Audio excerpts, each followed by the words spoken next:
All right, we've got some technical difficulties, so you've got me for the first little while.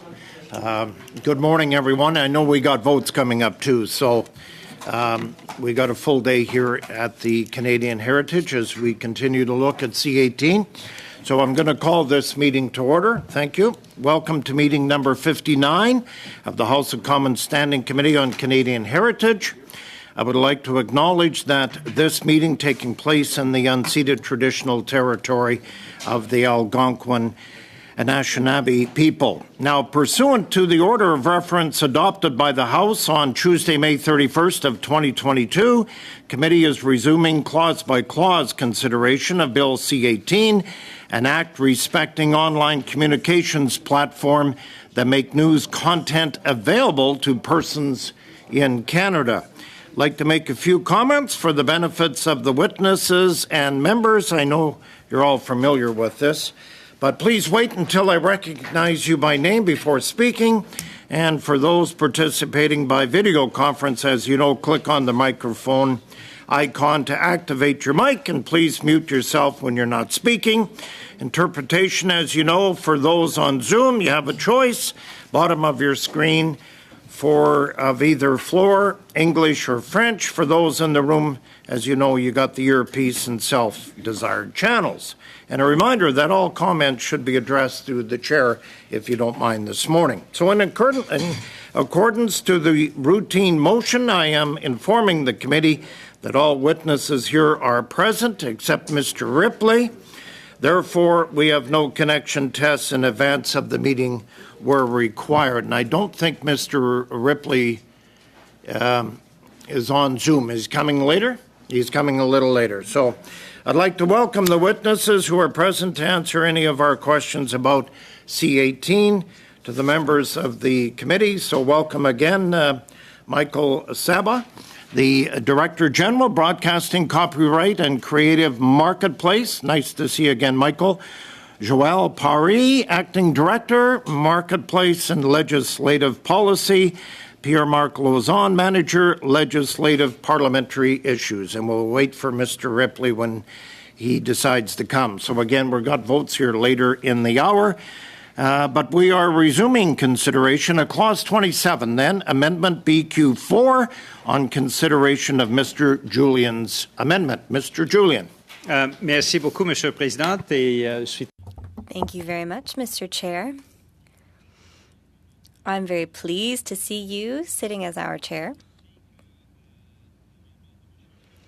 I know that Mr. Champoux' amendment is extremely important. And just before we adjourned the other day, I tabled a sub-amendment. And I hope it will receive the committee's support that the Code of Ethics referred to in sub-paragraph, what had been proposed by Mr. Champoux, include measures for ensuring that no news content that promotes hatred or misinformation against any identifiable group is produced or made available, and that any errors of fact are corrected promptly and in a transparent manner. So this would ensure that the Code of Ethics, which is stipulated in the excellent Bloc Québécois amendment, can make it so we can reduce hatred and misinformation, Mr. Chair. Very unfortunately, we have seen a rise in incidents of hatred, violent and hateful incidents over the past years. And we're seeing this at all levels in Canada. Therefore, it is important for journalism, which is supported by Bill C-18, be subjected to a code of ethics so that hatred and misinformation are not a part of what is distributed by the journalism that, once again, will be supported by C-18. A disturbing rise in hate, a disturbing rise in racism and misogyny, a disturbing rise in anti-Semitism and Islamophobia, a disturbing rise in homophobia and transphobia. This is something that we have to take action on. Journalism plays a key role in that, and we've already talked about C18 playing a role in encouraging local journalism in a way that counters that hate and disinformation. The reality is what is foreseen in the Bloc Québécois amendment on a code of ethics. It is a code of ethics that must necessarily take into consideration hatred and misinformation against any identifiable group. This is something that I feel keenly is an important improvement to BQ4, which is an excellent amendment that I'm prepared to support. And what this would do is ensure that the journalism supported by C18 is subject to that code of ethics that counters hatred and disinformation. We have to take a stand. It's important. C18 provides a lot more community support, and the improvements that we've provided to C18 provides for a lot more community journalism. It's important that that community journalism be subject to a code of ethics, and it's important that that code of ethics includes measures that ensure that that journalists at the community level are, and across the country, are in no way promoting hatred or disinformation. So on that, with that note, I will move the sub-amendment. All right. Discussion on the sub-amendment. I think we have Mr. Shampoo first and then Ms. Gladue. Merci, Monsieur le Président. Thank you, Mr. Chair.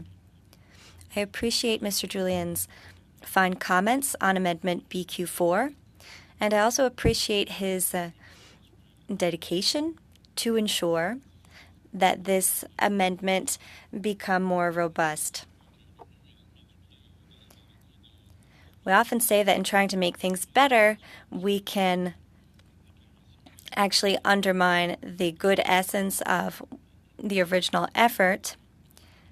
We see the good intention in Mr. Julian's sub-amendment, and the elements laid out in Mr. Julian's sub-amendment are part of the Code of Ethics. So independence, fairness, and rigor in news reporting and in the handling of sources do also include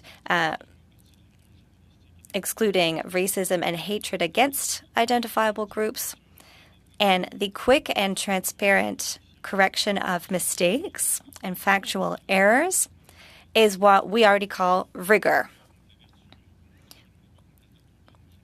So we know that this sub-amendment is very virtuous, Mr. Chair, but what is in this sub-amendment, I would say, is already included in my amendment. So a journalist is rigorous and who is fair and who is ethical already incorporates all of these elements in the sub-amendment. Now, it's difficult to be against the sub-amendment that repeats what is already in the amendment. So I have a hard time being against it, but I also have a hard time saying that it is relevant. Thank you. Thank you, Mr. Shampoo. Before we go to Ms. Gladue, welcome, Mr. Ripley. Ms. Gladue, go ahead with your comment. Thank you, Chair. So certainly I think all of us would like to see less hate and less misinformation out there.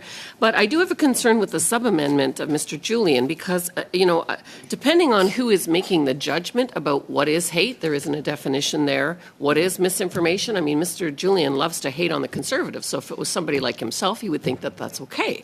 And I don't think that's okay. And in terms of misinformation, I mean, the government's standing up on a daily basis saying, no, we're not banning hunting rifles when, in fact, they are. And they're saying that's not misinformation, but I would say it is. So I think because it's problematic in terms of trying to define it, I think what Mr. Shampoo has said in terms of journalistic ethics and codes of ethics, that is a much better place to land. Thank you. I won't be supporting the sub-amendment. Okay, any other comments before I turn it over to the chair, who has joined us, it looks like, from Vancouver. Okay, Ms. Thomas, and then I'll turn it over to you. Just for the sake of streamlining, would you maybe just agree to call the sub-amendment and then hand it over to the chair? I can do that, if you wish. Yeah, Mr. Anthony, or Housefather. Read the wording of the sub-amendment and exactly where it would be. If I'm sorry about that, I don't quite. Could you, I can read exactly the wording, Peter? Yeah, go ahead, Mr. Julian. Thank you, Mr. Chair. You're Yeah. doing a marvelous job. Well, I got us off and running anyways. Yeah. As the legislative clerk pointed out at our last meeting, the sub-amendment basically amends the BQ4. So it's an addition to BQ4 that would add a section 1.1 that the Code of Ethics referred to in subparagraph 1B4, which is the block amendment, must include measures for ensuring that no news content that promotes hatred or misinformation against any identifiable group is produced or made available, and that any errors of fact are corrected promptly and in a transparent manner. So what it does is it adds to the Code of Ethics that is specified in BQ4.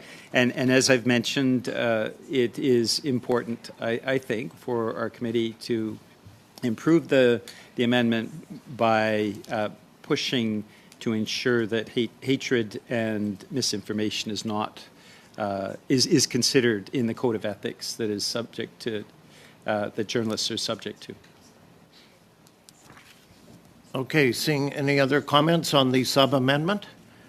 Dr. Fry, I'm going to call the vote, and then after the sub-amendment, I'll turn it over to you, if you don't mind.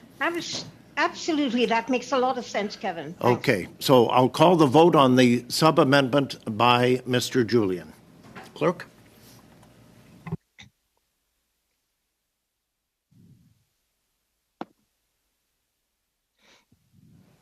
Okay. Mr. Riddle? Opposed. Mr. Coteau? Opposed. Ms. Hefner? Opposed. Mr. Housefather? Opposed. Mr. Lewis? Against. Ms. Gladue? Opposed. Mr. Leipert? Opposed. Mrs. Thomas? Opposed. Mr. Waugh? Opposed. Monsieur Champoux? Contre. Monsieur Julian? Oui, en faveur. 6, 8, 10. So that's 10 nays, 1 yay.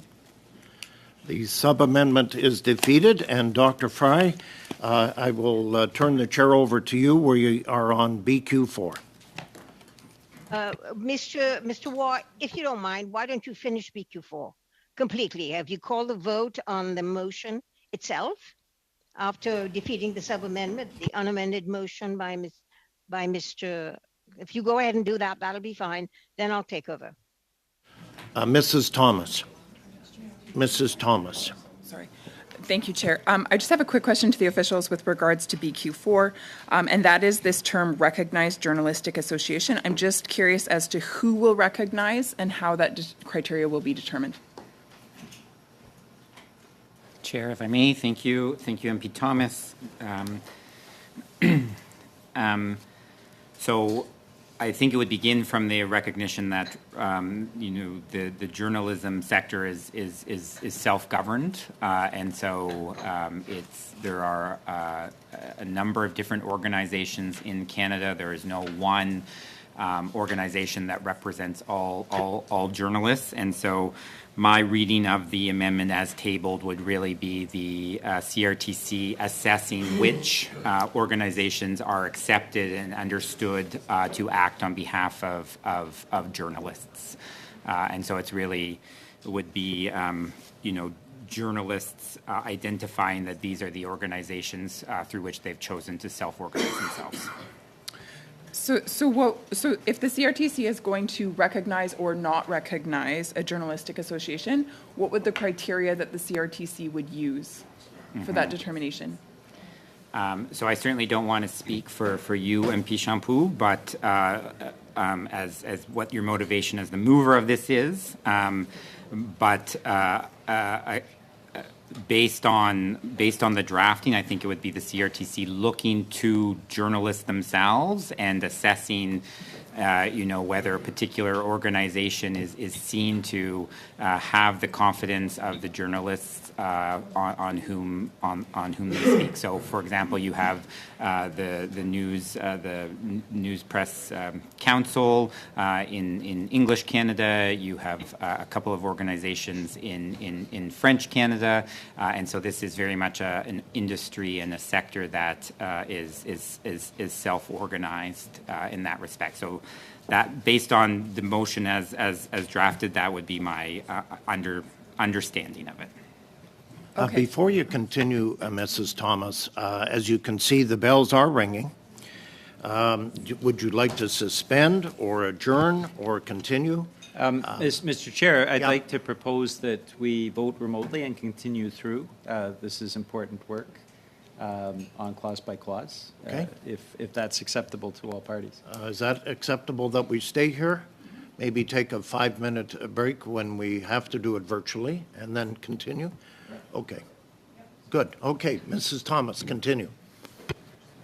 So basically, my understanding then is you have journalists, they get together, and they create a journalistic association, and then that association meets the requirements that are laid out in this amendment, and off they go. So it's totally self-created and self-policed.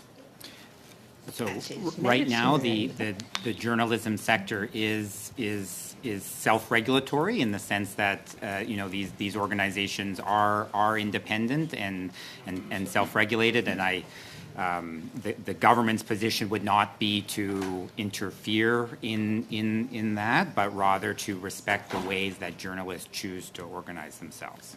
Okay, great, thank you. Mr. Shampoo. En complément, Monsieur le Président, sur ce que Monsieur Ripley. To complement what Mr. Ripley just said, I think he had a very on-point definition. It is also important to note that there is no professional order of journalists, but there are journalistic associations. The Press Council, there is another professional association in Quebec, and there are perhaps others.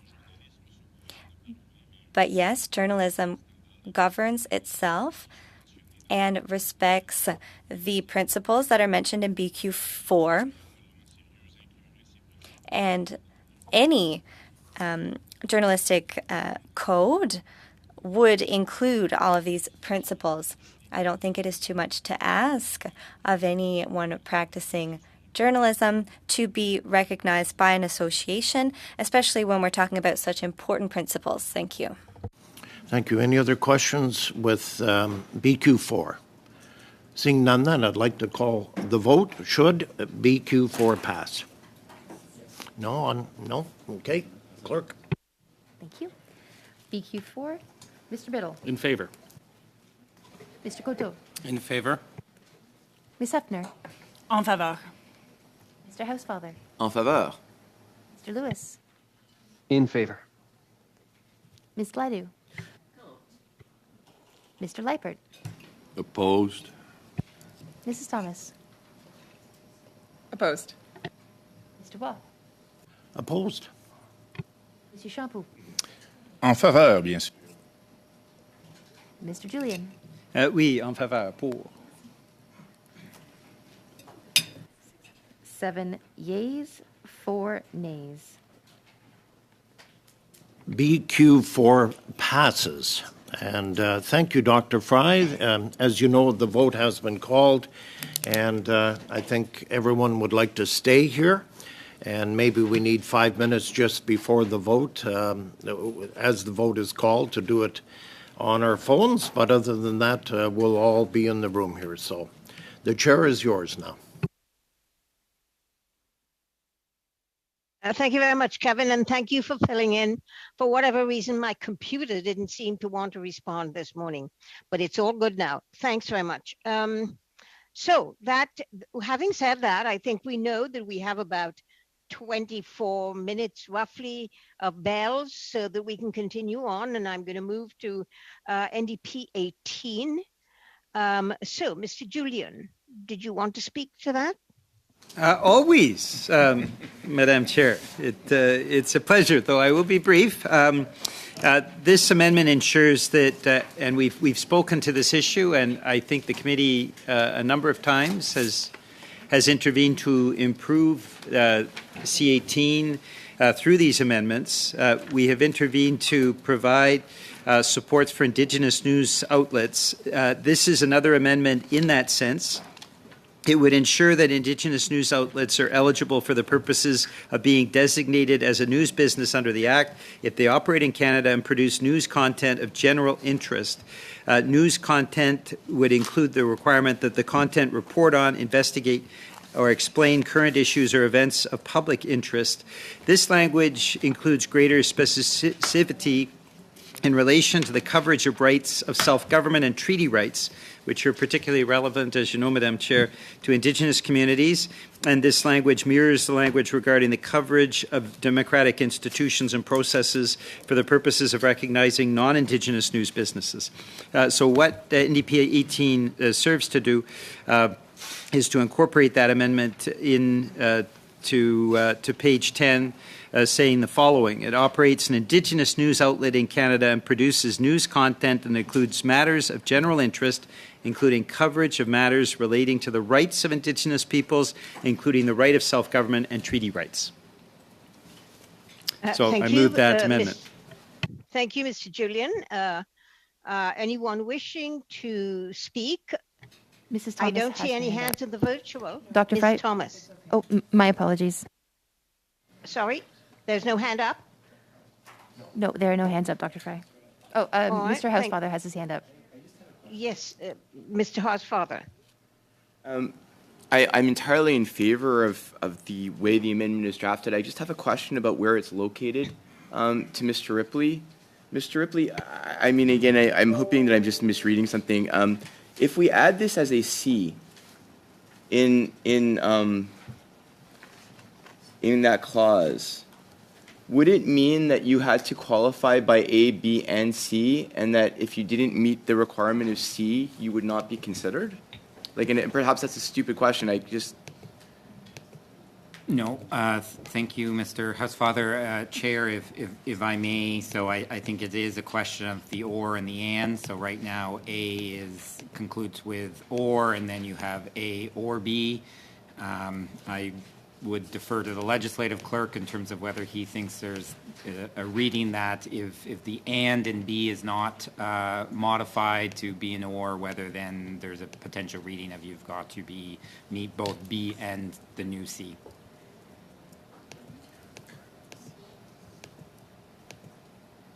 Mr. Housefather, did that... I guess then the satisfy question is to you? Mr. Mella. I just want to make sure that we're not creating, like, we have the right or and, like, that we're not somehow creating that you have to meet this and not that. Because some obviously wouldn't meet this. I think that's, Madam Chair, it's Peter Julian. I think Mr. Housefather is right to say that Clause A has an or that refers to Clause B. And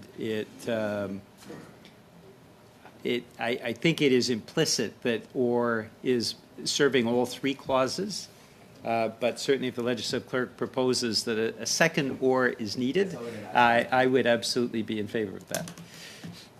Mr. Mello? Thank you, Madam Chair. I'm just going to refer to the French version for a second, if you don't mind. In the introductory part of the clause 27, it reads Le Conseil désigne l'entreprise de nouvelles comme admissible sur demande de... At the request of news businesses, the Commission must, by order, designate the business as eligible if... And if you were to add C, it would be the equivalent of an or. So in French, it's clear that it's an or. In English, the or seems to apply, it says, as eligible if it, A, is so-and-so, or B, should be an or C, probably, to make it more consistent with the French version, if I may say so. Thank Madame you. la Présidente, Madam Chair, That. c'est juste un autre cas où le français this is just one more case where French was superior to English. est un peu améliorer l'anglais pour If we could improve the English to the level of the French, you're entirely correct. Mr. Mella has said that French is very precise and English less so. Thank you, Mr. Julian. After that little bit of mutual admiration society going on. If I may I add something, Madam Chair? Yes, Mr. Miller. It could also be a drafting convention. So maybe the French is not so much better than the English in this case. Appel au règlement, Madame la Présidente. Point of order, Madam Chair. It may be just Thank a you. drafting convention. Anthony, does that satisfy you in terms of the understanding of how that would flow? As long as we're clear that you don't have to meet both B and C, I'm fine with it. I mean, I look at the French, right? Quand vous allez regarder la version française. When you said to look at the French version, it clearly says if, and the wording in French is if and one or the other. It clearly indicates it's A, B, or C, and in English it isn't as clear. That's why I asked the question. If Mr. Mella is confident, then I trust him. Then we're good. Yeah. Is that okay with you, Mr. Julian, that we add the extra or? I'm fine with many more oars. If more oars means Iron ore. speedy passage. So, Or yes, no, what? yes. But Now, Mr. where would that second or go? That is the question. After little 3, it would be or C. Okay. Yeah. Or C? Yes. Yep. Thank you, Mr. Sorry for Julian, with all wasting those time. oars. With all those oars in the water, Mr. Julian, I'm going to call the question. Is Dr. Fry? anyone, sorry? No, sorry. we're good. Sorry. Thank you. Okay, thank you. So I'm going to call, is anyone opposed to this amendment with the or? All the oars are rowing in the same direction on this one, Madam Chair. Be in agreement, Dr. Fry. Okay, thank you, Ms. Gladue. Thank you, Ms. Gladue. Okay, so all right, then seeing that there is no opposition, I think NDP 18 carries. Dr. Fry, that was the and we're now sub-amendment to going- add the or? That was the sub-amendment to the add the or that carried. Not, It was, yes, yes, that's a sub-amendment to add the or.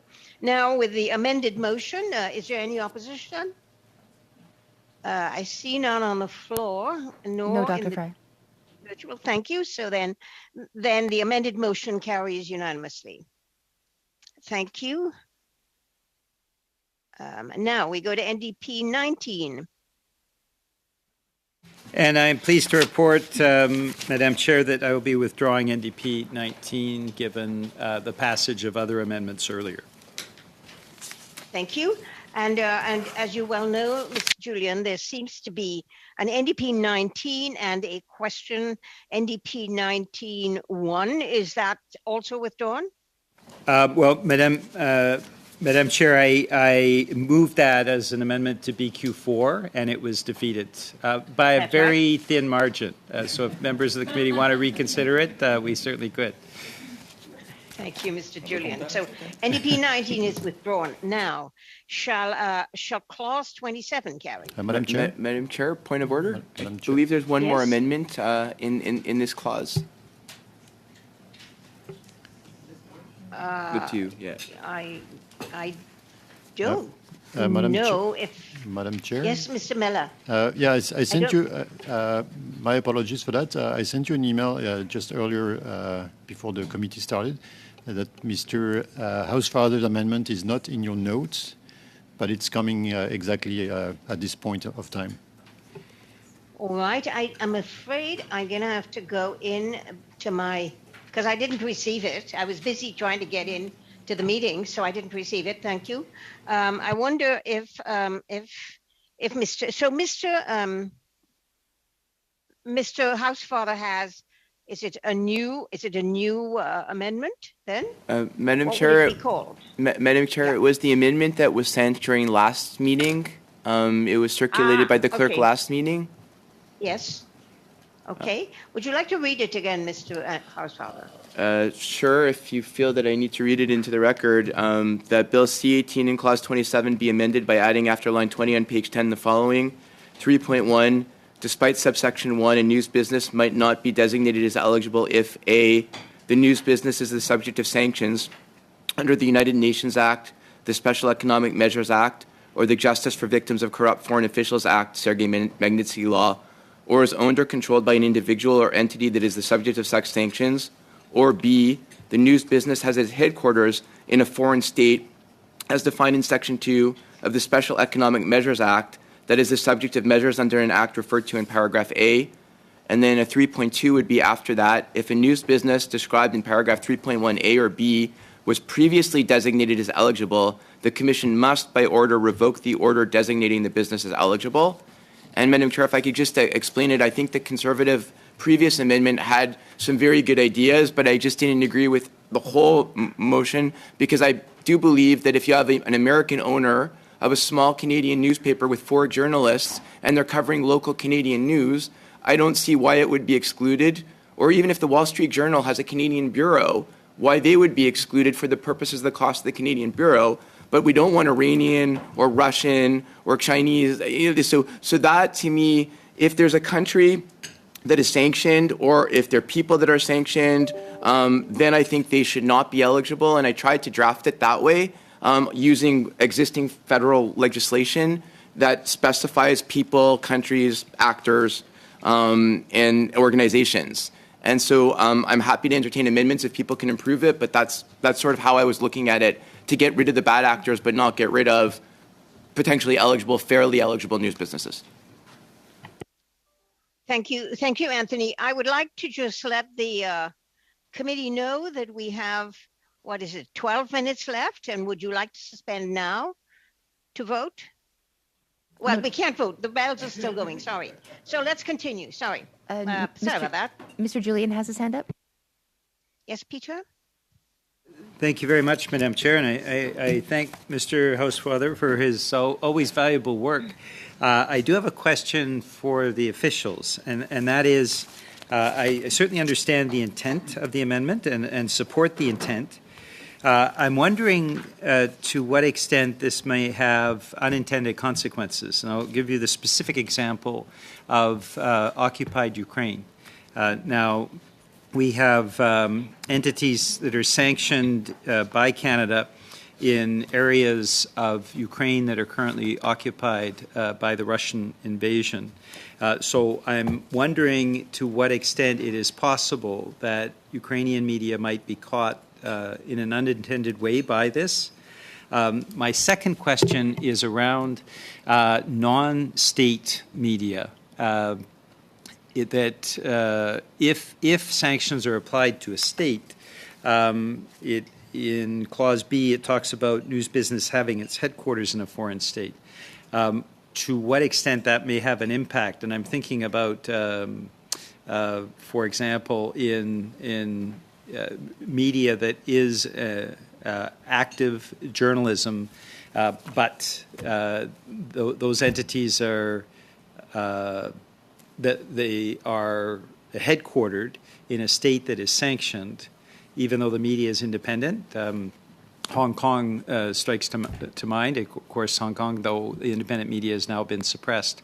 So to what extent that might have an impact on that media as well. Again, I support absolutely the intent of this amendment. I just want to make sure there are no unintended consequences, and if there are, that we can perhaps have a sub-amendment that would address that. Thank you. Now, perhaps someone would like to comment on that. Anthony, would you like to comment on that since it's your amendment?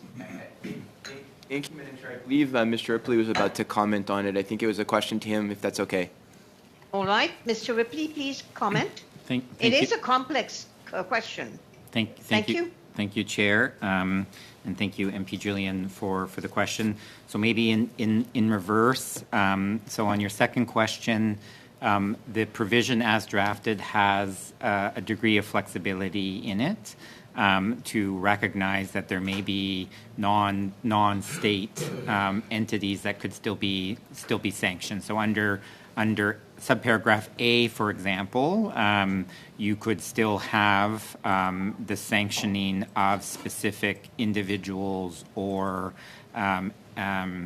entities, news businesses, independent of kind of where their headquarters is. And then subparagraph B recognizes or is grounded in a question of kind of where the headquarters is. So my read is there's a degree of flexibility there, and just for example, to give this committee an example, I don't have a non-state example for you, MP Julian, but RT, Sputnik, and certain other Russian media are specifically listed in the special economic measures sanctions currently. And then with respect to your first question, we did have an opportunity to look into this, and the way that the sanctions are articulated is that they recognize that there are certain areas of Ukraine that are currently under Russian control, such as Crimea, and so the sanctions are based on are grounded in that territorial control of specific regions. So our read would be that if you had a Ukrainian broadcaster, for example, operating in the free part of Ukraine, that it would not be caught by that, because the sanctions are quite specific about the only sanctioned entities are those based or operating out of, for example, Russian-controlled areas of Ukraine. I would also just simply remind the committee that in addition, you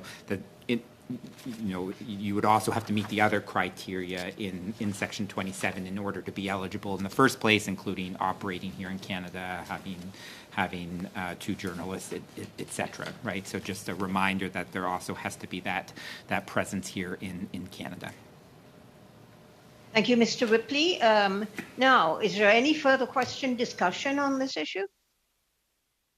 No, seeing none. Shall I call the question? Is anyone opposed to Mr. Housefather's motion? I see no hands in the room, and I see no hands in the virtual. So I would suggest that Mr. Housefather's motion is carried, unamended. Thank you. Now, so shall clause 27 carry as amended? Any opposition to clause 27? There was a suggestion for on division. All right, on division, please. Oh, as in carried on division as opposed to. Oh, carried on division. Sorry. Oh, did you? Okay. For clause 27, right. Did you want the recorded division? Okay, sorry, Dr. Did anyone want to? Sorry. We are looking for a recorded division. You were correct in calling the division. Okay, thanks. I thought it was going to be that. All right, so shall we call it, please, Clerk? Clause 27? Yes. Mr. Biddle? In favor. Mr. Coteau? In favor. Ms. Hepner? In favor. Mr. Housefather? In favor. Mr. Lewis? In favor. Ms. Gladue? In favor. Mr. Leipert? Support. Mrs. Thomas? Opposed. Mr. Waugh? In favor. Monsieur Champoux? En faveur. We're voting on clause 27. Yeah, we're voting on the clause. We already said the amendment passes on division. Is there a concern there? The amendment passed without any opposition, and now we're voting on the actual clause 27. On clause 27, did you want me to restart at the top of, is it okay? Do you want your votes recalled, or do you just want the top of the opposition? I think we're fine with our votes. I think if you just start the Conservatives again. Can you start from the beginning, please, Clerk? Yes, Dr. Can you start from the beginning? Mr. Biddle? In favor. Mr. Coteau? In favor. Ms. Hepner? In favor. Mr. Housefather? In favor. Mr. Lewis? In favor. Okay, and just to be clear, this is on clause 27. Ms. Gladue? Definitely not. Thank you. Mr. Leipert? Opposed. Mrs. Thomas? Opposed. Mr. Waugh? Opposed? Monsieur Champoux, En faveur. Mr. Julian. En faveur. Thank you. That's 7 yeas and 4 nays. Then clause 27 carries as amended. Thank you. Now we're going to go into clause 28, and the first thing would be CPC 23. Now, if CPC 23 is adopted, G3 cannot be moved due to a line conflict. If the adoption of CPC 23 would render G6 and G8 inadmissible if moved, as they would be contrary to a previous decision by the committee, as stated at page 771 of House of Commons Procedure and Practice, 3rd edition. The committee's decision concerning a bill must be consistent with earlier decisions made by the committee. An amendment is accordingly out of order if it is contrary to or inconsistent with provisions of the bill that the committee has already agreed to. If it is inconsistent with a decision that the committee has made regarding a former amendment, or if it is governed by or dependent on amendments which have already been negativized. Okay, so this is clear to everyone, and the ones I mentioned here, which is G6 and G8, are on page 82 and page 87, just to clarify if you're wondering where those were. So at the moment, if CPC 23 is adopted, G3 moves off the table. All right, G, shall we begin? Or let's see how many more minutes do we have on the vote. 3. Just double checking here. The bells, we have 2 minutes and 32 seconds. So did you want to try to go with CPC 23? No, everyone wants to suspend. So why do we not suspend for about 5 minutes so that people can vote? Dr. Fry, yes? typically it is, it's been custom to suspend until the vote is read in the House. All right, well then let's go ahead and do that. So that would be about 12, roughly 12 minutes from now, or 13 minutes from now. So we suspend for 13 minutes. Thank you, clerk. Thanks.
23. And so if I am prepared to entertain discussion on this, are there any hands up in the room? Mr. Waugh. Kevin, Mr. Waugh? Yeah, thank you very much, Madam Chair. So when C-18 was introduced, it was supposed to level the playing field. Here we have a public broadcaster that has between 1.3 billion and 1.5. And I see recently in the fall economic update, they got 21 million for 1 year and another 21 million for next year, so a total of $42 million. That is not leveling the playing field. The public broadcaster is absolutely destroying the digital sphere, if you don't mind me saying, in this country. In Britain, BBC is allowed to spend a certain amount on digital. Here, CBC can spend $1 billion on it if they wish.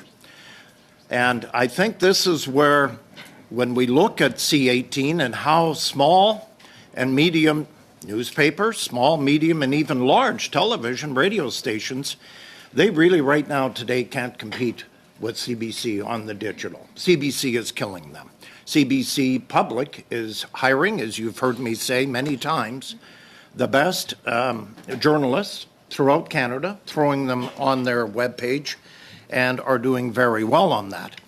So this is one that I think we really have to have a long discussion around the table. Should the public broadcaster be involved in any fees on C-18? If they are, let me throw this out. Would the Liberal government reduce the budget of CBC for the amount they're going to get from Google and Facebook? So, you know, there's the starting point. I, for one, feel that the public broadcaster should not be included in C-18. I'm trying to level the playing field. And when you have a public broadcaster that gave out bonuses during the pandemic, you know, they gave out 15 million on bonuses. Well, you tell me a station or a newspaper in this country that would give out 15 million on bonuses the last 2 years. So you can see the level playing field is not level at all. The public broadcaster is at the trough, and they're a big trough on C-18, them along with Rogers and Bell.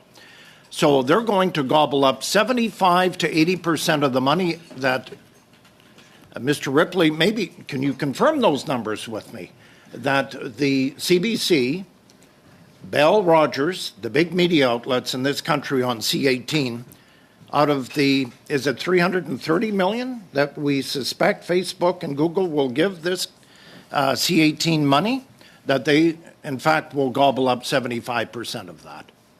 Can you confirm those numbers, please? Thank you, Mr. Waugh, for the question, and Chair, if I may.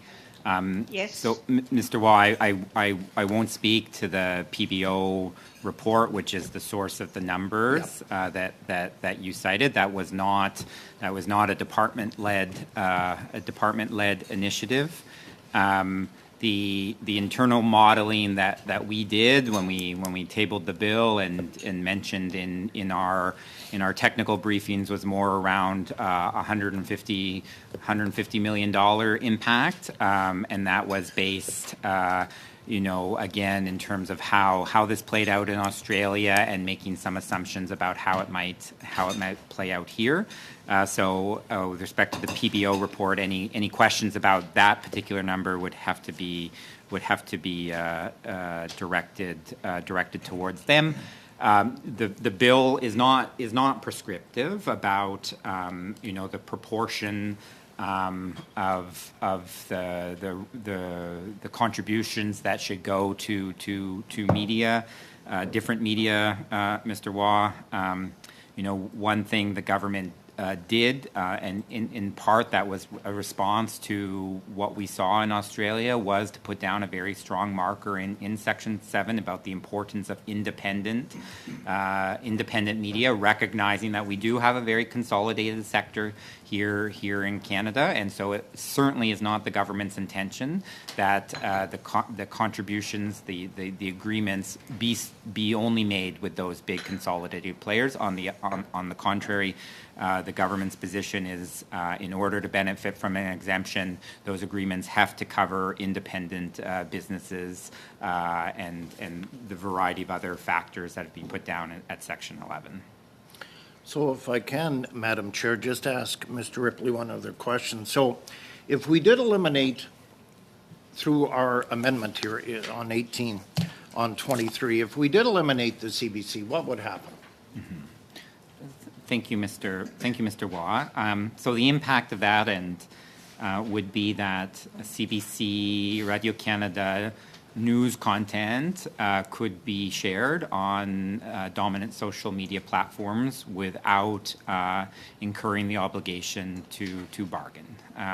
So, the government did consider, it's certainly a question we turned our mind to, whether CBC Radio-Canada should be included in the regime or not. The government's position is, CBC Radio-Canada generates news. It's an important source of news for Canadians across the country. As you spoke to in your remarks, it does operate on a hybrid funding model where there's a parliamentary appropriation, but CBC Radio-Canada also has other revenue streams that it's earned. And so the decision was that, Canadians and the government has an interest in making sure that the value that CBC Radio-Canada puts into its news content is part of the framework. And again, the goal is to make sure that those revenues, just like for other news businesses, get reinvested in news and journalism.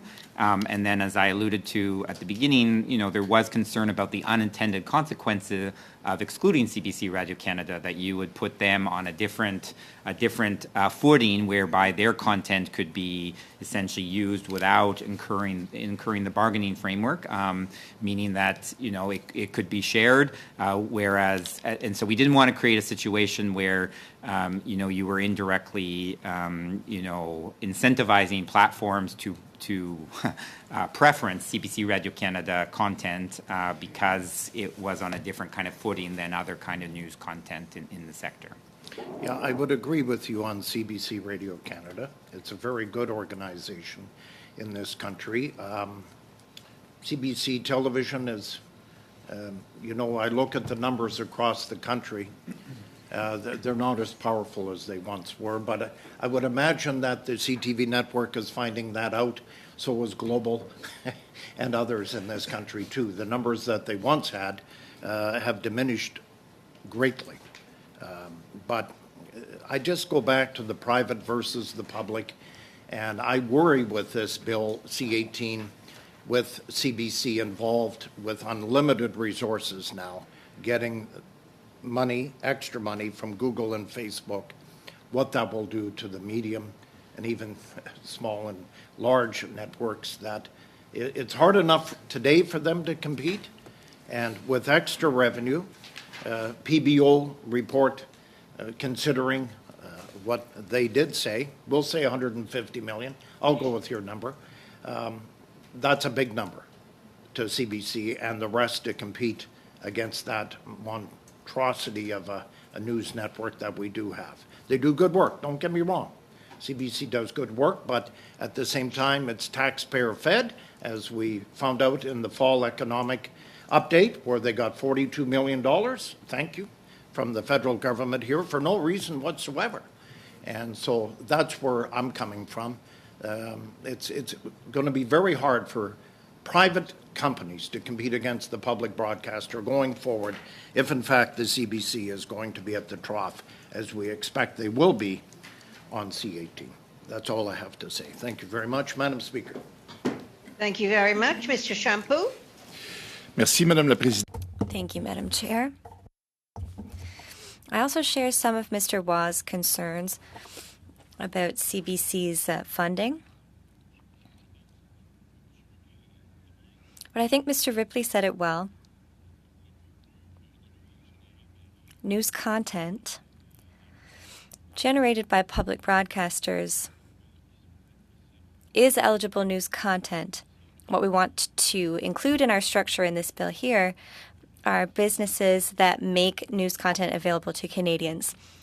So I also agree with concerns by private undertakings saying that they have concerns about the way CBC is funded.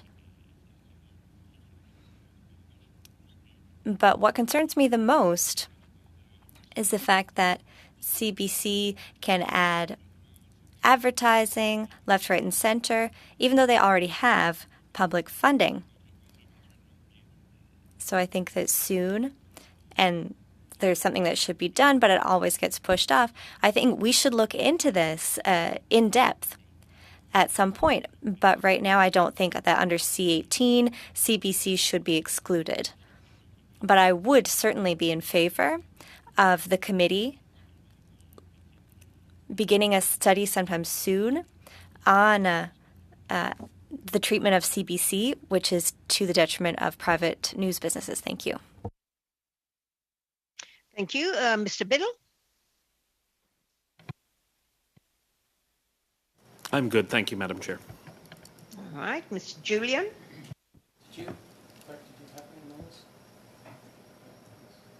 Mr. Julian? Thank you, Madam Chair. I'm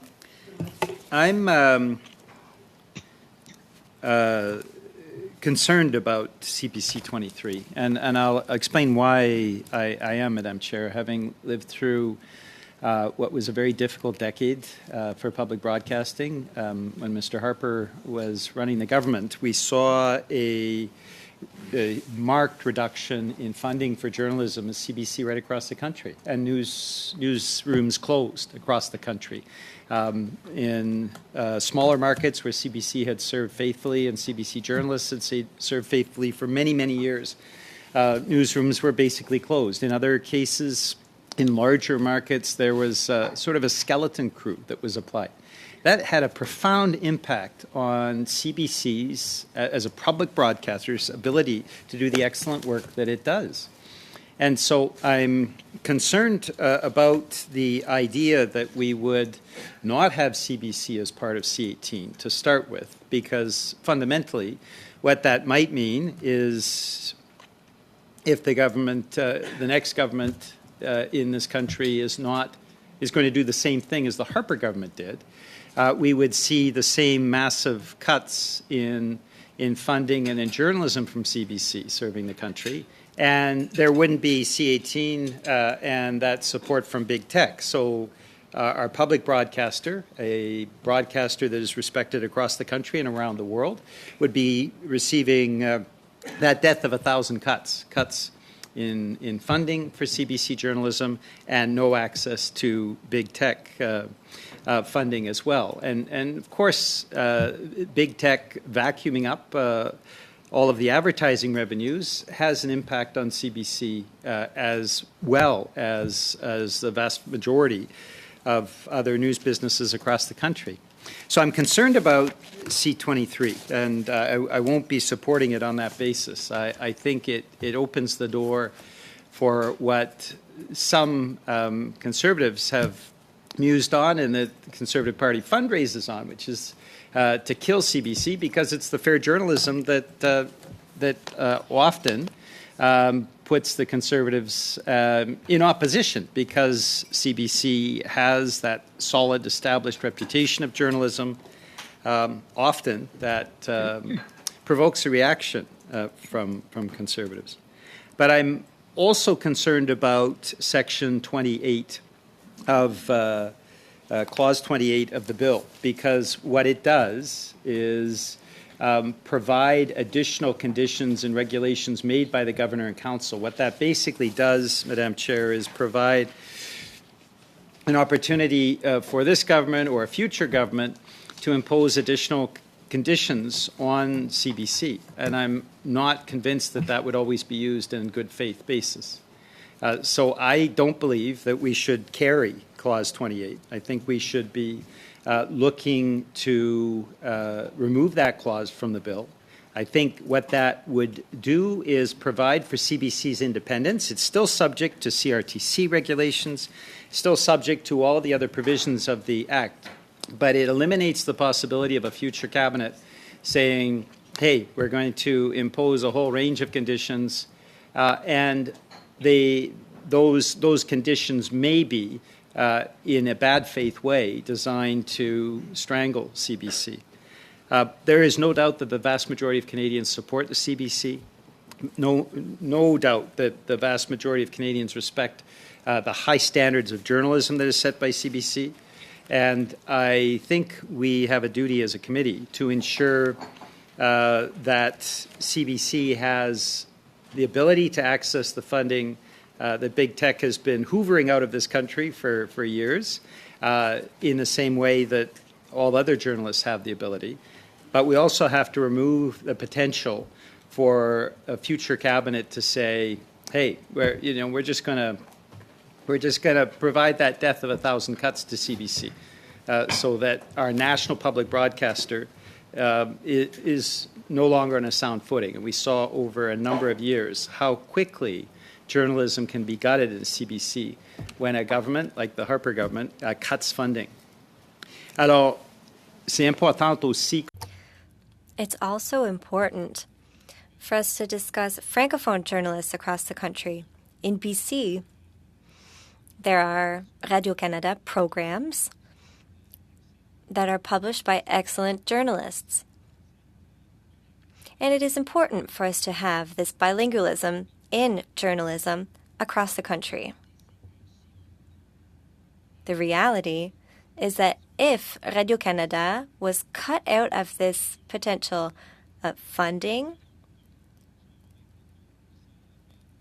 and if we go ahead with Clause 28, with the possibility for the Governor and Council to dramatically change regulations, there is a risk that we will see a return to the situation during the Harper government when journalism suffered, funding to CBC was cut, and this especially was felt acutely on the Francophone journalism side. For these reasons, I will be against this amendment proposed by the Conservatives, and I vote against this clause of Bill C-18. Clause 28 should be eliminated so that we don't imperil the future of CBC. Julian, Mr. Cotto? Supporting this amendment. I just wanted to, just for the record, just to say why. All of the Canadian tax dollars that contribute to CBC, it's content development. It is, intellectual property, it's content. It can be monetized. And to just give it away to the big platforms, to me, just doesn't make any sense. $5 billion has been taken from the advertising sector, supporting Canadian businesses over the last decade, I believe, and that happens each year. I just think that if we have an organization like the CBC that supports Canadian content, that reports on good quality news, I just can't imagine just giving it away to Facebook and to Google without any type of compensation. It's taxpayers' dollars, and the spirit of the establishment of the CBC many years ago, was there to support Canadian content. So I will not be supporting this amendment. Thank you, Chair. Thank you, Mr. Couture. Ms. Thomas. Thank you. I have proposed this amendment for exactly the reason that Mr. Couture was talking about. It is taxpayer dollars. Therefore, give it back to the taxpayer. And if Google can help facilitate that, great. If Facebook can help facilitate that, great. If Twitter can help, great. Whoever can help get that taxpayer-funded material back into the hands of the taxpayer, great. I'm not sure why we would want to hold that back. It's for the public good. So, as to why the CBC would be scoped in with this legislation is beyond me. The taxpayer is already on the hook for $1.2 to $1.4 billion with regards to CBC and making sure that news is produced and put out there. We should want that to be spread as widely as possible. So by scoping the CBC in under this legislation means that their content could potentially be excluded from Facebook, let's say, if they choose not to participate in Bill C-18 and carry news anymore. That's a problem, because taxpayers then are not able to access the media, the news, that they pay for. That's a problem. Further to that, the entire purpose of Bill C-18 is to make up for lost ad revenue. Well, this government, in February of 2022, said that the CBC actually shouldn't be reliant on ad revenue, that it actually was against the public good. And so this government committed to giving $400 million to the CBC in order to help them not be reliant on ad revenue. So if they're not supposed to be reliant on ad revenue, if that's the foundation that's being set by this government, then why are we scoping them into Bill C-18 where they can claim to be hard done by because they don't have ad revenue, even though this government says they shouldn't have ad revenue to begin with, but now they should be able to come to the bargaining table under Bill C-18 and enter into bargaining in order to make up for the lost ad revenue that this government says that they shouldn't have to rely on to begin with. Like, it just makes no sense. So this government is speaking out of both sides of its face by keeping this within the legislation. So I just would ask, which one is it? Do we support that the taxpayer is putting out over $1 billion on the CBC and therefore should have access to the material? Or should the CBC be scoped within this legislation and therefore withheld from some Canadians potentially? The point is this is a public broadcaster. The public paid for it. It's already been paid for. So why does further negotiation need to be made with big tech companies to get them to pay even more? The material's been paid for. It was paid for by the Canadian taxpayer. It's a done deal. So it's crazy to me. The thing that this does is, when I look at the spending of the CBC as well, we see that more than $30 million was spent on retention bonuses alone during the pandemic. $30 million. Just on bonuses, just to retain. I could keep going down a long list of wasted spending by the CBC.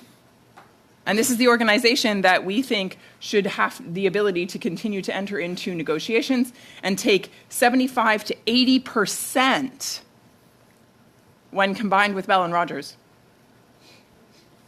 of this money. That's crazy. That's crazy. So the CBC that is already taxpayer funded is going to be able to elbow out the little guys and get more money from this bill, because of this bill. Meanwhile, those small rural papers, they're out. This government made sure they're out because they made sure that there has to be at least 2 journalists. So they're out. Ethnic media, they're out. But don't worry, CBC, more than 1,000 employees, you're in. Already $1.2 to $1.4 billion of taxpayer money? No problem.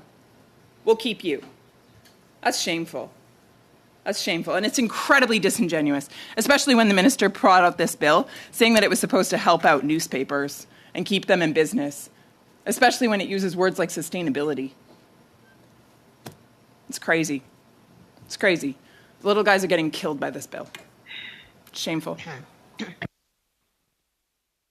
Thank you, Ms. Thomas. Ms. Gladue? Thank you, Chair. Chair, I think that you made a great point. You had read out earlier that when we're voting on these different sections, we need to be consistent with what we've previously voted.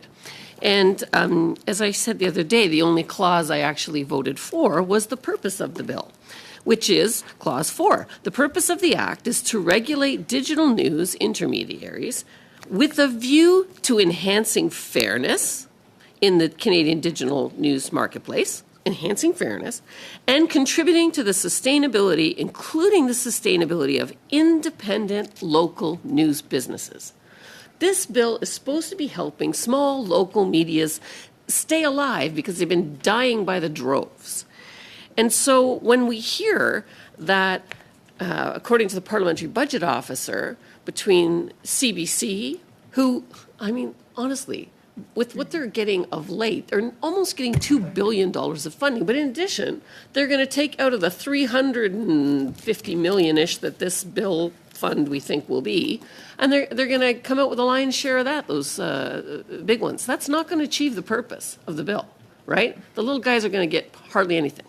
So to me, I think excluding CBC is right. You know, they will continue to be publicly funded. The government's made sure they don't need to worry about advertising revenue. They'll keep them flush. Let's focus on what the purpose of the bill is, and let's be consistent then and take CBC out. Thank you, Ms. Gladue. Clerk, is there anyone else on the floor?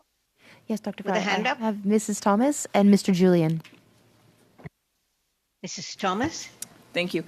Just a quick question to the officials. I'm just curious if this clause 28, were to be removed altogether, how would that affect the CBC?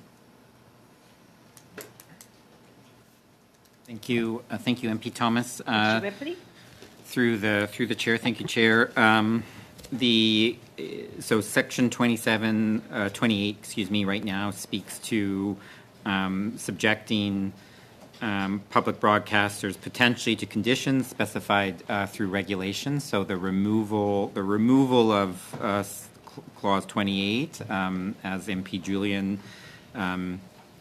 highlighted, would essentially move towards removing the ability to attach any conditions whatsoever to the participation of public broadcasters in the regime. I would say there would likely need to be consideration about consequential amendments further on in the regulatory powers, but Section 28 is clear that there can be conditions attached to the participation of public broadcasters, which would include provincial broadcasters as well. Thank you, Mr. Ripley. Ms. Thomas, Ms. Gladue, did that answer your question? Then why is this needed? Ms. Thomas? No, sorry, thank you. I'm good. Thank you. Mr. Julian? Thank you, Madam Chair. I mean, we know that it is CBC subject to the other aspects of the bill.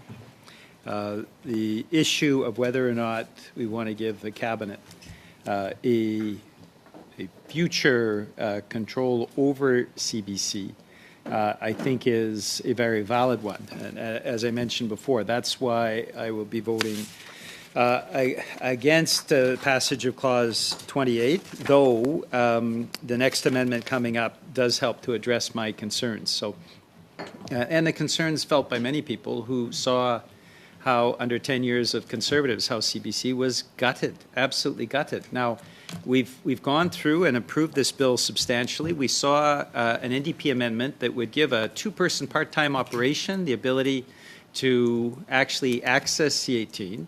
The little guys, as Conservatives like to champion. In fact, that's exactly what Alberta and Saskatchewan community newspapers asked for, and Conservatives voted against that, to enlarge the mandate so that those little guys in communities right across Alberta and Saskatchewan could actually access funding from big tech. So I'm very confused by the Conservative strategy on this, where they're attacking CBC, which is what they did when they were in government, so no surprise, but have also been voting against amendments that broaden the criteria so that a two-person part-time operation, even if they were owner-proprietors, they could actually access funding. Conservatives voted against. So it's incomprehensible to me how Conservatives are approaching this bill. They said they were opposed, and they essentially have been contradicting themselves all the way along, and I just fail to understand their intense refusal to really put in place the kind of funding that people want to see for CBC, that sound financial foundation. The reality is C18 should address, as well as the NDP amendments that have given access to the little guys, should it not be excluded for a public broadcaster like CBC that has also suffered from the lack of advertising that has been hoovered up by big tech. So to my mind, again, I will be voting against this amendment. I certainly will be supporting the following amendment, but if neither of those amendments pass, I'll be looking for deletion and hope that we get a majority of the committee that will delete Section 28. Thanks, Madam Chair. Thank you, Mr. Julian. Mr. Waugh? Thank you, Madam Chair. I'll be quick because I was at Bell Media for 40 years. We cut more than CBC, Mr. Julian. When Harper was in government, they cut 10% of the budget from CBC. I can tell you right now, Bell Media cut a hell of a lot more than 10%. I was part of a newsroom that at one time probably had 500 people in Saskatoon, Regina, Moose Jaw, Regina, and Yorkton. We'd be lucky to have 100 now. So don't give me this about Harper cutting 10% out of a $1 billion budget that CBC had for 10 years, because I can tell you Bell and Global cut a hell of a lot more in those 10 years from 2010 to 2020. What I'm saying with this bill, and I'll wrap it up in a second, if this does go through, that CBC gets the majority of the money from C18, you will see more cuts. Out of Bell, you will see more cuts. Out of Global, you will see more cuts out of all media but CBC. To say that Canadians want CBC is a misstatement. Their ratings, television-wise, are 1%. 1%. Ms. Hepner worked at CHCH Hamilton. How many cuts did they have in the last 10 years? A lot, right? More than 10%. Absolutely. An independent station like that probably lost 40% of their people in the last 10 years. So all I'm saying here is let's level the playing field. If this goes and CBC is allowed to get access, and we on this side also believe tech should pay, tech being Google and Facebook. But I'm really upset that CBC is going to get the lion's share, because if you want to see media go down the drain in this country, allow CBC to get the majority of the money that we're going to see from tech in C18. Thank you, Mr. Waugh. I shall then go to the vote on this, unless there's another hand up. I think the question will be, shall CPC 23 carry? Is there anyone opposed? Yes, obviously there are, given the debate. And so, Clerk, shall we call the vote, please? Thank you, Dr. Fry. CPC 23, Mr. Biddle. Opposed. Mr. Coteau? Ms. Heffner? Mr. Housefather? Mr. Lewis? Against. Ms. Gladue? In favor. Mr. Leipert? In favor. Mrs. Thomas? In favor. Mr. Waugh? In favor. Monsieur Champoux? Contre. Monsieur Julien? Opposé, contre. Merci. 7 contre, 4 pour.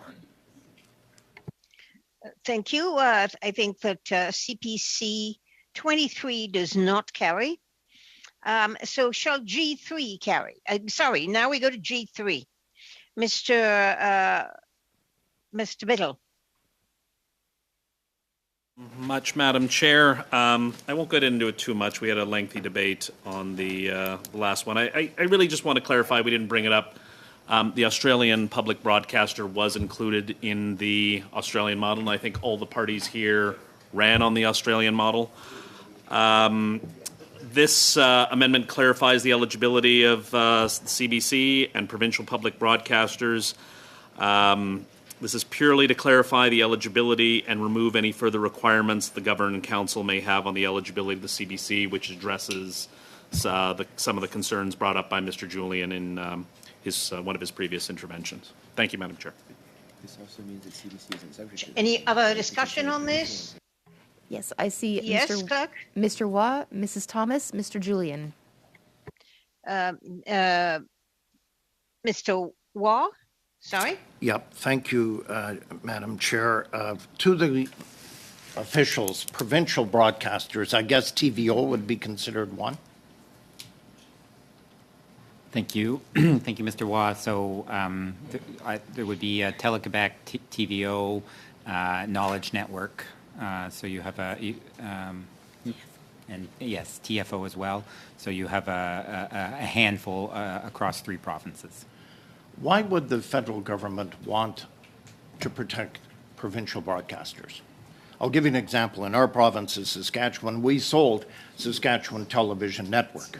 We ended up selling it to Rogers.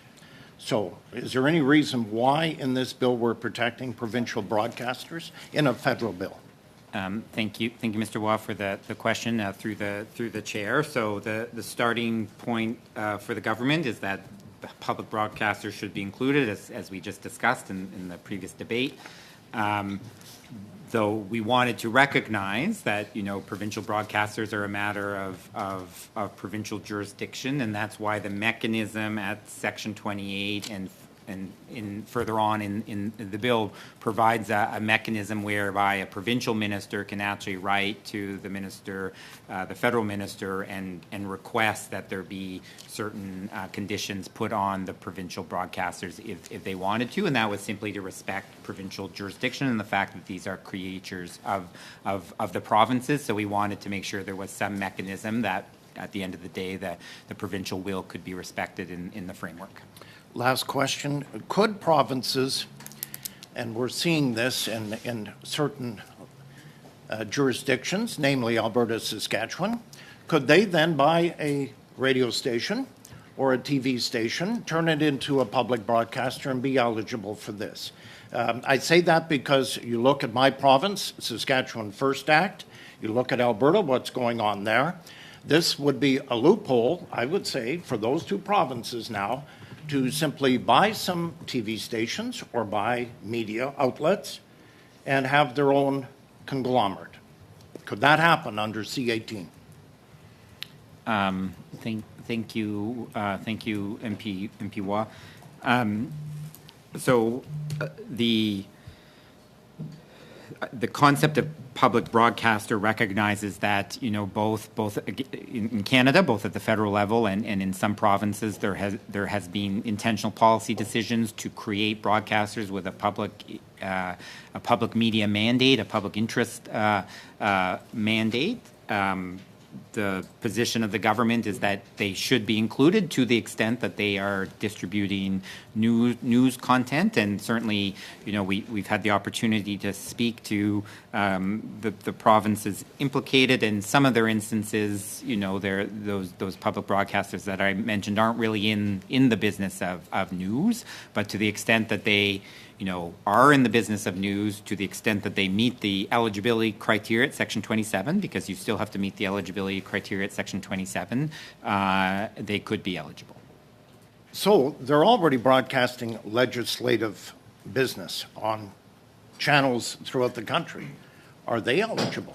Like Saskatchewan legislature has a channel, I think it's 118 in my city of Saskatoon through Shaw. So are they eligible then to get funding out of C-18 because they go all day from the legislature when it sits? They televise everything from the legislature. Thank you. So the broadcast of legislative proceedings would not meet the definition of news content because it has to be reports on, investigates, or explains current issues or events of public interest, and so there has to be a degree of analysis, reporting on it, not simply the broadcast of live proceedings.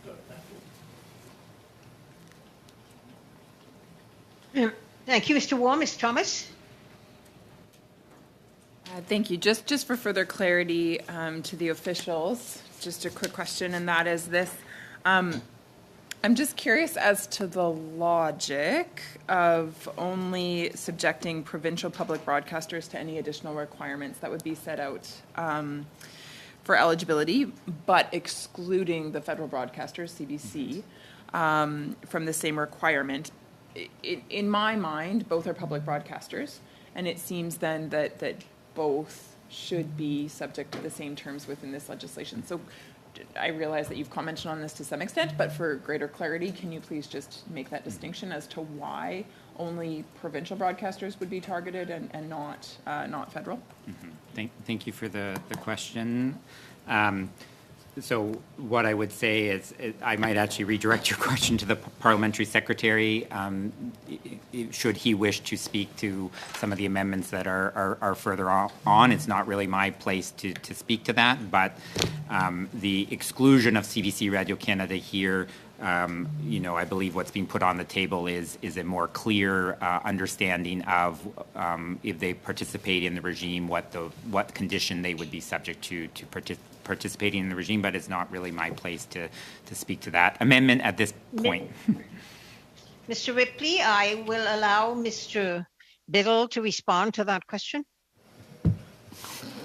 I thought my point was clear. CBC offers an essential service, and the government is doing what it can to protect that, ensure that they are eligible under this legislation.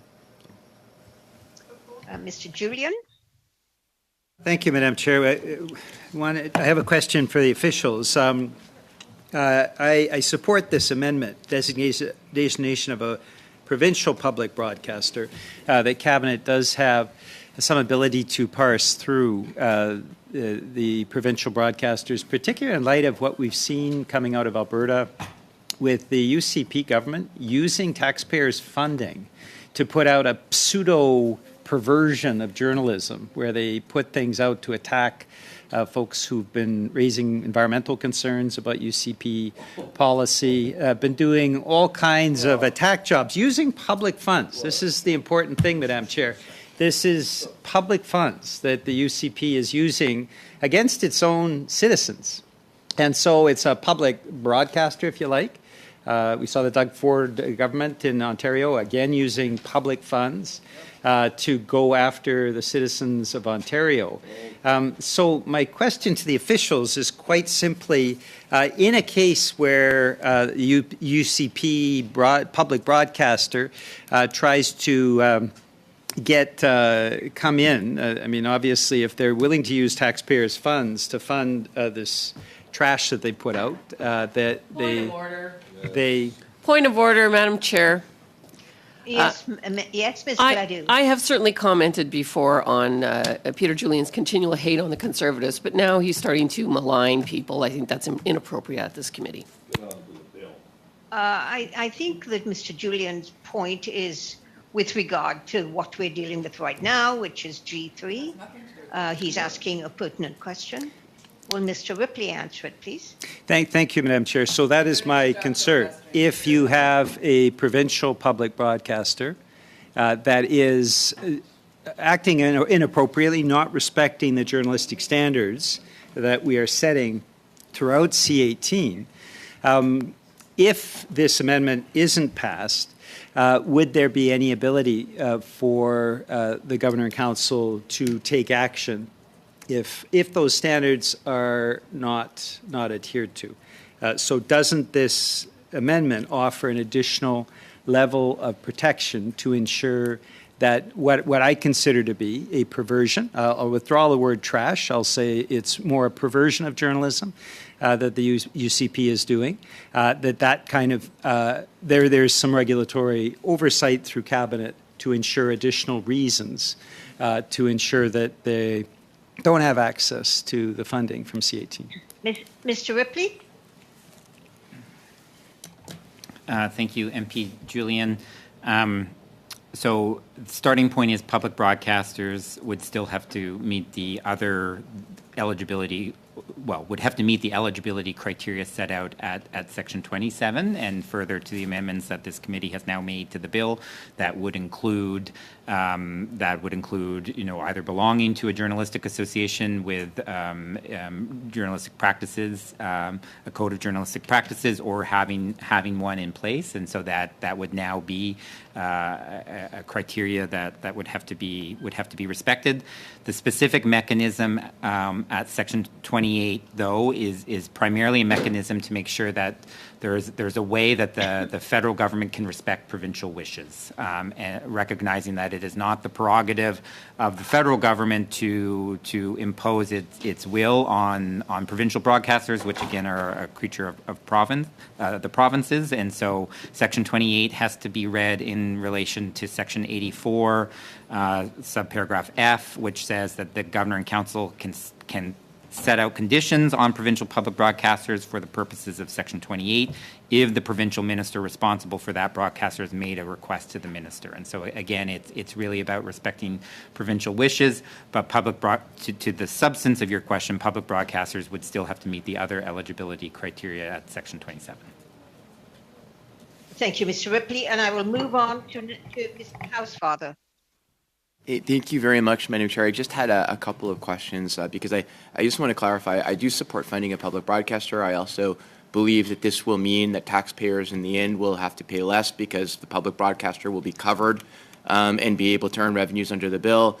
But I want to come to how I understand this clause. I understand this clause not to be adding that public broadcasters are eligible. Public broadcasters were not excluded under the previous grounds for eligibility. So adding 28 has nothing to do with whether public broadcasters are eligible or not. They're subject to the same tests as everybody else is under the Section 27 of the bill. So Section 28 was meant to say, however, despite public broadcasters being eligible, there could be Governor and Council making other rules with respect to public broadcasters only. My understanding of this amendment is that it says now CBC Radio-Canada is no longer subject to that, which is why I support this amendment. It means that you can no longer have the Governor and Council saying for some reason CBC or Radio-Canada is no longer eligible by other criteria that they set in, saying that public broadcasters won't be eligible unless they make $20 billion a year or something like that.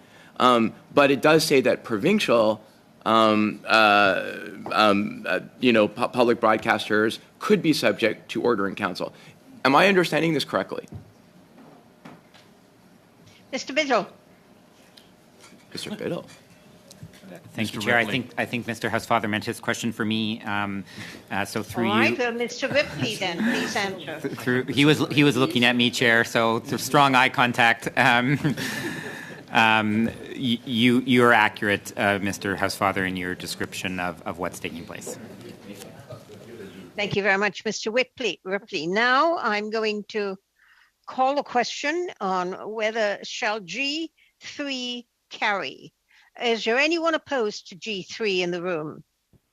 So therefore, I'm going to call the question. Clerk, please call the vote. Thank you, Dr. Fry. On G3, Mr. Biddle. En faveur. Monsieur Coteau. In favor. Ms. Hefner. En faveur. Monsieur Housefather. En faveur. Mr. Lewis. In favor. Ms. Gladue. Contre. Mr. Leipert. Oppose. Mrs. Thomas. Opposed. Mr. Waugh. Opposed. Monsieur Champoux. Pour. Monsieur Julien. Pour. 7 pour, 4 contre. Thank you very much. So G3 carries unamended, and shall clause 28 carry? Again, is there anyone opposed to clause 28 in the room? I think there will be, so can we call the vote, please? Thank you, Dr. Fry. Clause 28, Mr. Biddle. In favor. Mr. Coteau. In favor. Ms. Hefner. In favor. Mr. Housefather. In favor. Mr. Lewis. In favor. Ms. Gladue. Opposed. Mr. Leipert. Opposed. Mrs. Thomas. Opposed. Mr. Waugh. Opposed. Monsieur Champoux. En faveur. Mr. Julien. With the amendment, I'm now in favor. 7 yeas, 4 nays. Clause 28 carries. Now, before we move on, we have 2 more minutes to go in this meeting. And it is my understanding from rumor that there was discussion on the floor about having an extra half an hour to go to 1:30. I think the clerk thinks we can do this. So is this something that everyone wishes to happen? Yes, please. Is there any opposition? Hearing none, then may we continue until 1:30? As clerk tells me, there are resources. So we shall continue this until 1:30. Hopefully get through some more of this bill. Now, so we're going to go to NDP, to clause 29 and NDP 20. Mr. Julian. Thank you, Madam Chair. I don't think this will be very controversial. I think it strikes the heart of our objectives around C18, which is to foster journalism. So what this amendment would do would ensure that lists are published as for public transparency that includes the number of journalists employed by each eligible news business in the year that it has been eligible. So what this would do is we could see visibly through the transparency that comes with NDP 20 and news outlets reporting back to the public about the number of journalists employed. That is what we seek to do through this legislation. I think all parties agreed on that point. And this is a way of ensuring more transparency and accountability from the news businesses that receive the funding. Thank you, Mr. Julian. Is there any further discussion on this bill? On this, on this amendment? Mrs. Thomas and then Mr. Biddle. Mrs. Thomas. Sorry, I will actually allow Mr. Biddle to go first, and then if it could loop back to me. Well, I will allow Mr. Biddle to go first then. So, Mr. Biddle. Okay, thank you, Madam Chair. Thank you, Mrs. Thomas. I appreciate the intent to Mr. Julian's amendment, but we're really here, and the purpose of the bill is to regulate tech giants, not news businesses. And I think we're crossing that line, which is why imposing reporting requirements on employment, again, crosses that line, and why, unfortunately, I won't be able to support this amendment. Thank you, Mr. Biddle. Ms. Thomas. I have nothing to say. Thank you. Thank you very much. So then I shall call the question on NDP 20. Is there anyone opposed to NDP 20? Obviously, we see people opposed on the floor. So clerk, can we count the vote? Thank you, Dr. Fry. NDP 20, Mr. Biddle. Opposed. Mr. Coteau. Opposed. Ms. Hefner. Mr. Housefather. Contre. Mr. Lewis. Opposed. Ms. Gladue. In favor. Mr. Leipert. In favor. Mrs. Thomas. Support. Mr. Waugh. In favor. Mr. Champoux. Contre. Ms. Julian. En faveur.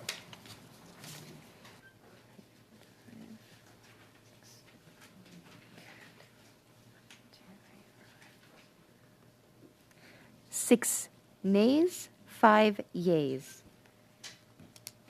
So the NDP 20 does not carry. Now we shall clause 29 carry. Any opposition in the room? Here, seeing no hands up. And Sorry, no, yes, there is there opposition. Apologies, I was just verifying Yes, there all is right. opposition. All right, so please count the vote. Thank you. Thank you, Dr. Fry. Clause 29, Mr. Biddle. In favor. Mr. Coteau. In favor. Ms. Hefner. En faveur. Mr. Housefather. En faveur. Mr. Lewis. In favor. Ms. Gladue. Opposed. Mr. Leipert. Opposed. Mrs. Thomas. Opposed. Mr. Waugh. Opposed. Mr. Champoux. En faveur. Mr. Julian. En faveur. 7 yeas, 4 nays. Thank you. Clause 29 carries. Shall clause 30 carry? We would Any agree opposition to, in the room? if you wish, we would agree to apply our former votes. All right, then that's fine then. Clause 30 shall not carry. Oh, clause 30 shall carry, sorry. Now, clause 31. Before I go to clause 31, I am informed by the clerk that we could in fact go to Dr. Fry, 145. I believe there might have been a Yes. little confusion on clause 30. Applying the vote, You were correct, the previous. I think clause 29 carried, so if we applied the vote, clause 30 would carry. Yes, that is correct. Thank you. Thank you. All right, so clause 30 carries. Now, again, I've been informed by the clerk that we can go to 145. Now, unless the whips in the room decide that that is not something we should do, we cannot go beyond 145 because of question period. But does everyone want to go to 145? Do I get nodded heads in the room? No, please. There Yes, doesn't appear to be consent, Madam Chair. There doesn't appear to be consensus. Okay, so we'll go to 130. Now, we go to clause 31, which is CPC 24. Ms. Thomas. Thank you, Chair. The amendment here, essentially what we're trying to do is just make sure that the legislation stays within the framework that it is set out to be or do what it's said to do, which is to stay focused on news and not paid promotional material or the potential of clickbait. That is what we are attempting to do here. I guess I have one question for the officials, and that is, I am curious as to this term that is used in line 15 on page 11, original news content. I'm wondering as to, original news content. I'm just curious as to what that means, that term Mr. original. Ripley? Does that mean that it could not be published anywhere else? Mr. Ripley. Thank you, MP Thomas, for the question. It was meant to capture the idea of news businesses in investing in the reporting on original news content. So it's not meant to say that the topic can't be covered anywhere else, or there can't be other reporting on the topic, but was meant to recognize that the news business has to primarily, be in the business of producing original news content, right? So whether that's original print content, whether that's original news broadcasts, it means created by that news business. Okay, so here's the question though: is it when you have an outlet like Canadian Press, let's say, right, where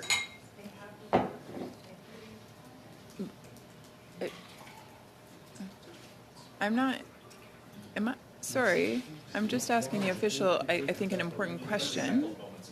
Ms. Thomas, will you please readjust your remarks to the chair? No, you're right to ask this question. Now, Ms. Thomas, you asked a question of Mr. Ripley. He responded. Are you asking another question of Mr. Ripley? I am. Please, go ahead.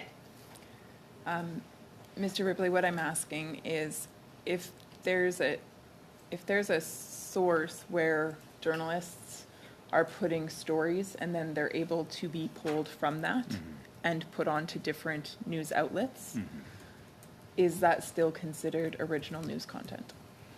Mr. Ripley? So thank you for the question. So the context here is, just maybe one quick step back and then I'll get to your specific question. Eligibility criteria are set out at Section 27 of the Act. Section 31 was provided for a mechanism to make sure for digital news intermediaries to challenge and make sure that a news business respected those criteria. So it's really intended to make sure that there is a mechanism that digital news intermediaries can avail themselves of. The news business has to be in the business of producing news content consisting primarily of original news content. So the news business, it's not to say that they can never use content pulled from another source, but there has to be an assessment that the news business produces news content, and so there are indeed kind of pool models, but at the same time, Canadian Press, which I think was part of your question, also does employ journalists. So there would have to be an assessment made about, at the end of the day, are they producing news content? Are they themselves producing news content that consists of primarily original news content? The focus is really on the production of the news content. Thank you, Mr. Ripley. Is there anyone else whose hand is up in the room, clerk? Yes, Mrs. Thomas. Mrs. Thomas, you all right? Mrs. Thomas, go ahead. Thank you. I flag that just because I don't know that I still don't know that provides a lot of clarity to eligible news businesses in terms of whether or not the news that they're providing is going to fit within that or not. Nevertheless, I think you make a right distinction here, and that is that Section 31 lets DNIs challenge whether a news outlet should or should not be eligible, whereas Section 27 sets out the eligible criteria to be scoped in as a news business. The criteria that are outlined to be scoped in Section 27 and the criteria that are assessed as to whether or not they should be eligible according to Section 31 are different. And so this has actually been criticized by legal experts who are saying, so Howard Law, formerly at Unifor, he called it an odd backwards way to draft a statute. So I'm curious as to why the criteria set out in Clause 27 and the criteria that are in Clause 31 are inconsistent with one another. Mr. Ripley. Thank you, Chair. So there's two things going on here. So Section 27, eligibility of news businesses. At Section 30, there's a recognition that you can have a business that will have a distinct part of it that the Act calls a news outlet, right? So if you look at the definition of news outlet, it means an undertaking or any distinct part of an undertaking, such as a section of a newspaper, the primary purpose of which is to produce news content. And that's a recognition that you may have, for example, newspaper business models or broadcaster business models where the entire business model isn't about production of news, right?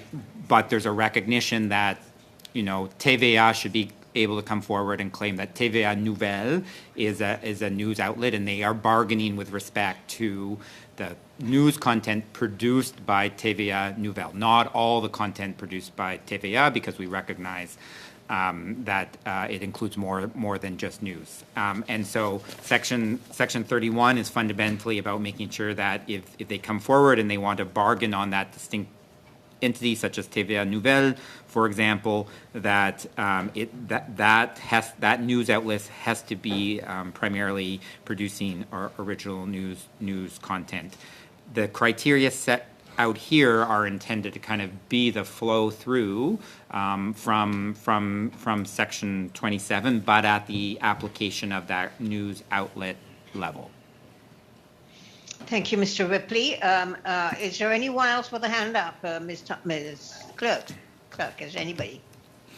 No? I believe Mrs. Thomas has her hand up. Mrs. Thomas? So sorry, I am going to come back to this because that was a rather long answer. So is there a succinct way? Like Clause 27 and Clause 31 don't align, but they're dealing with the same thing. They're not quite dealing with the same thing. So Section 27 is about the eligibility of the news, the news business, and so again, that's at a higher corporate structure level, whereas Section 31 is about the DNI being able to challenge the way that a news business has articulated the news outlet over which they are bargaining for. And again, that was simply a recognition that the way that media companies are structured, it's not always purely in the business of news, right? So the government wanted to hone in on and say, well, what you are bargaining over is a distinct outlet within that broader corporate family. So they are related, right? And the intention is certainly not to have a conflict between Section 27 and Section 31. But the thing at play in Section 31 is a news outlet, not the overall eligibility of the news business. Thank you, Mr. Ripley. So now any other hands up in the room, clerk? No? So shall I call the question? The question is, shall CPC 24 carry? Is there anyone opposed? Yes, so I shall call. Can you call the vote, please? Thank you, Dr. Fry. On CPC 24, Mr. Biddle. Opposed. Mr. Coteau. Opposed. Ms. Hepner. Opposed. Mr. Housefather. Opposed. Mr. Lewis. Against. Ms. Gladue. In favor. Mr. Liepert. Favor. Mrs. Thomas. In favor. Mr. Waugh. In favor. Monsieur Champoux. Je vote contre. Mr. Julian. Contre, no. 7 nays, 4 yeas. Then CPC 24 does not carry. I move to NDP 21, Mr. Julian. I just want to point out once again that we have 15 minutes left in this and that we have not even finished a half of this bill, clause by clause. So just letting everyone know that that since I heard from everybody in this room that you're all interested in getting this passed before we rise, I just wanted to flag to you about the process and about the timing. Thank you very much. Peter. Oh, well, thank you very much, Madam Chair. I would make the suggestion both that we regroup clauses for adoption and that we adopt those clauses on division. I think that would facilitate a lot. We're spending a lot of time on votes that are more properly on division passages of clauses. So hopefully we'll get all party agreement to start doing that soon. I also want to flag, Madam Chair, that I actually have to leave at 1:25, and I thought we were agreeing to extend to 1:25. I can't stay till 1:30. So at 1:25 is my witching hour. Thank you, Mr. Julian. So I would like to move on to NDP 21.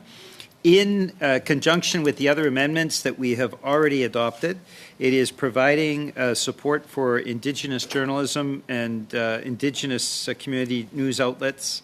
And so what this would do in terms of the bargaining process is provide for an Indigenous news outlet to be subject to the bargaining process if it operates in Canada and produces news content that includes matters of general interest, including coverage of matters relating to the rights of Indigenous peoples, including the right of self-government. So it goes in the same theme of previous amendments that we've adopted to improve the legislation and provide for full access for journalism from Indigenous communities and Indigenous journalists right across the country. So I move NDP 21. Thank you. Are there any hands up, Clerk? Mr. Housefather has his hand up. Mr. Housefather. Thank you, Madam Chair. Yes, I'm totally in favor of NDP 21. I was just going to suggest that before we maybe let's vote on NDP 21, that we also perhaps agree, because I think we all want to hear from Justice Cromwell next Tuesday, that we do, if we have to, an extra hour on Friday to finish this bill, if we have consent for that, and we continue on the Friday meeting for 3 hours instead of 2, so that we can get the bill completed this week. So after NDP 21, perhaps we could take that up, Madam Chair. It's just my suggestion. Thank you. Thank you. I think, so then I'm going to call the vote. Shall NDP 21 carry? And Mr. Julian, before we do the vote, yes, Clerk. Terribly sorry. I was just verifying whether or not Mr. Waugh had hand up to speak on NDP 21. Mr. Waugh wanted to speak. Dr. Fry. Mr. Waugh? Sorry, Madam Chair, just further to Mr. Housefather, adding an hour on Friday. Let's suppose that Friday we don't get it done in the 3-hour session. Is there any way that we can look to add a meeting on Monday or an additional meeting on Tuesday to get this bill finished? On this side, we'd like to see it done. So I had Mr. Julian had suggested this at the last meeting before this one, and I had asked the clerk to look at that, and I think I will let her answer what her response was. Clerk? So my initial response would be that my understanding was that we were doing 1 hour with Justice Cromwell, which would leave 1 hour for clause by clause. I extended the invitation to Justice Cromwell for the first hour, but it's completely discretionary based on his availability and whether or not you are so inclined. That could give you the possibility to extend further if there are services available. I did not make the request for the additional services because I was waiting for the go officially to request them. So if I have the go to request extra services, I most certainly will. And that depends on the committee making a decision on this. Thank you, Mr. Waugh. Does the committee have any say on this? Does the committee feel that we need to expand? I think at the rate that we're going, I don't even think an extra hour is going to make a difference. Appel au règlement, Madame la Présidente. Point of order, Madam Chair. Could we vote on NDP 21 and talk about this other matter after? We were just about to vote on Mr. Julian's amendment. I think we could finish that before moving on. Thank you. All right. I agree with you. I mean, in terms of procedure, yes, we should do that. So now, is there any opposition to NDP 21? Any hands up in the room opposing? Then it would seem that NDP 21 carries unanimously. And so we should go to... Mrs. Gladue has her hand up, Dr. Fry.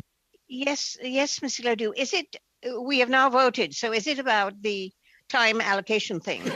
Yes, it's always important, but it's with respect to Mr. Housefather's suggestion of having an extra hour on Friday. I have a very important day on Saturday, but this bill is very important as well, and so I agree that we should have an extra hour on Friday, and we should look into having the extra hour after Judge Cromwell and see what our other options are so that we can get the bill finished. Thank you. Thank you, Ms. Ledoux. Mr. Biddle has his hand up, Dr. Fry. Mr. Biddle? 21 first? We'll leave you alone Saturday. You voted on 21. Well, I appreciate the spirit in getting this done, but I think the motion was we need to finish this before we hear from Justice Cromwell. So I guess I'm in favor of the extra hour. I think if we agree with what Mr. Julian said, votes can be grouped together. We can do this on division. It doesn't mean that Conservatives support anything. If we agree on division, we seem to be burning a lot of time with things. I think we can finish it in 3 hours. We're fine with adding an additional meeting to ensure that this is done, but I think that has to be discussed amongst the whips. But the motion before this committee that the committee agreed on is that we can't hear from Justice Cromwell unless we're finished on this bill. And I want to hear from Justice Cromwell. I think everyone does, but I think we can... I really think we can get there. We're almost 70%, well, I think we're over 70% of the way through the amendments. If we have a little bit more, I don't want to say support, not support, but if we agree, do it the way Mr. Julian suggests, we can get through this. But again, we're willing to do the extra work, but we need to finish it before we hear from Justice Cromwell. That's what the will of the committee was.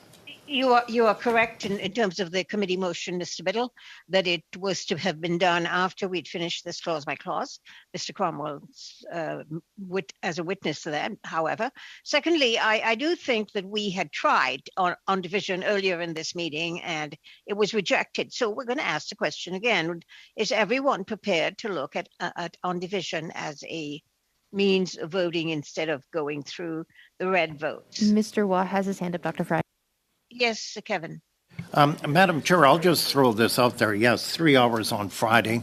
Is there any way that we could then maybe squeeze a Monday committee meeting for C18 if possible? Even if it's an hour, if we see on Friday we're close but not there, but up to 2 hours on a Monday? Mr. Shampoo has his hand up, Dr. Fry. Mr. Shampoo? J'ajoute à la proposition. I'd like to add to Mr. Waugh's proposal that the Justice Cromwell be invited for the second part of Tuesday's meeting. That means we would at least have 1 extra hour on Monday, and we would also have the first hour of Tuesday if we weren't able to end on Friday, which would shock me because we're working so well as a committee. Thank you. We still have not answered the question about undivision. Mr. Housefather has his hand up, Dr. Fry, and I would just add the caution in that we would need to confirm the availability of resources to add an extra meeting on Absolutely, Monday. absolutely. What the committee wishes may not always be so, depending on resources. So we'd have to let the clerk go back and find out if any of the options that were offered are going to be available in terms of resources. Mr. Housefather.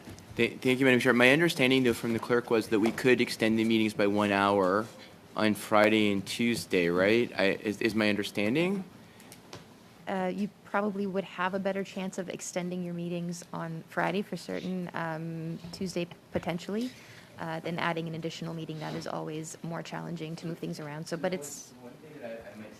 I also believe that with goodwill, and I think there is goodwill here, that we'll finish with 3 hours on Friday.